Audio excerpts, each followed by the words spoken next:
स्वागत है दोस्तों एक बार और फिर से एक न्यू वीडियो में। आज हम यहाँ पर जानेंगे कक्षा 10 यूपी बोर्ड। काफ़ी इम्पोर्टेंट क्वेश्चन है आपका, और इस क्वेश्चन में हम सेंट्रल आइडिया लिखना सीखेंगे डस्ट ऑफ स्नो का।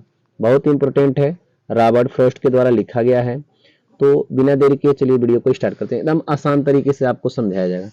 जैसा कि पिछले भी वीडियो में आपको बताया गया था कि जब भी आप किसी भी पोएम का आप सेंट्रल आइडिया लिखें तो उसको सबसे पहले दिस पोएम लिख लीजिए।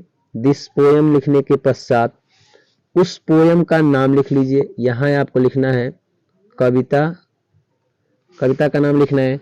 फिर से यहाँ पर कंपोज्ड बाय लिखिए, इज लगाइए, कंपोज्ड बाय लिखिए। और यहाँ पर आपको लिखना है, यहाँ पे कवि का नाम लिखना है।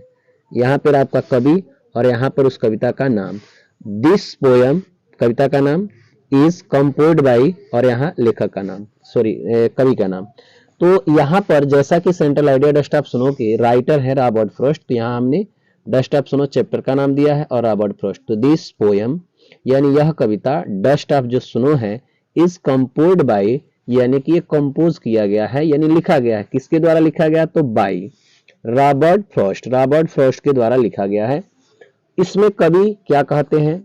तो द पोएट यानी जो पोएट है इज वेरी सैड, बहुत ही उदास है, यानी कि कवि जो है बहुत उदास है। और हिज यानी उनका, डे यानी जो दिन है, पासेज गुजरता है इन सैडनेस, उदासी में गुजरता है, यानी कि दिन भर से कवि उदास हैं। और हिज डेज उनका जो दिन है, पासेज गुजरता है इन सैडनेस यानी उदासी में गुजरता है।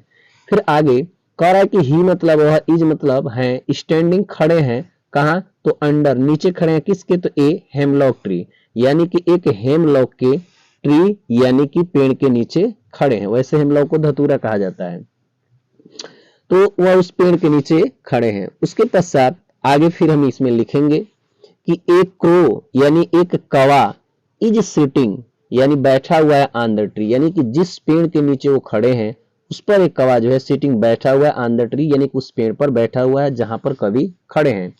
द ट्री यानी कि जो पेड़ है, वाज कवर्ड यानी पेड़ जो है कवर्ड है यानी ढका हुआ है। किससे ढका हुआ है? तो विथ स्नो यानी बर्फ से ढका हुआ है, यानी कि बर्फ से पूरी तरह पेड़ ढका हुआ है।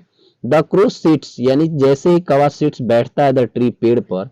द डस्ट यानी कि जो कण है आप स्नो यानी स्नो का, बर्फ का, फेल्स गिरता है ऑन द पोएट यानी कि कवि के शरीर पर वह जो डस्ट ऑफ स्नो होता है, बर्फ का टुकड़ा होता है, वह कवि के शरीर के ऊपर गिरता है।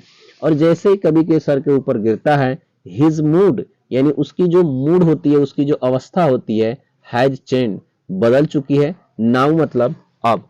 कह रहा है कि हिज डे यानी उसका जो दिन है, गेट्स मच बेटर यानी बहुत अच्छा हो जाता है, बहुत ही बेटर होता है। तो यहाँ पर देखने वाली ध्यान बात है कि यह यूपी बोर्ड के लिए काफी इम्पोर्टेंट क्वेश्चन है। और अगर हमारा ये वीडियो आपको पसंद आया है तो सबसे पहले तो आप हमारे चैनल को सब्सक्राइब कर लीजिए और लाइक कर दीजिए, और साथ साथ आपको पसंद हो तो दोस्तों के साथ इसे शेयर भी कर सकते हैं।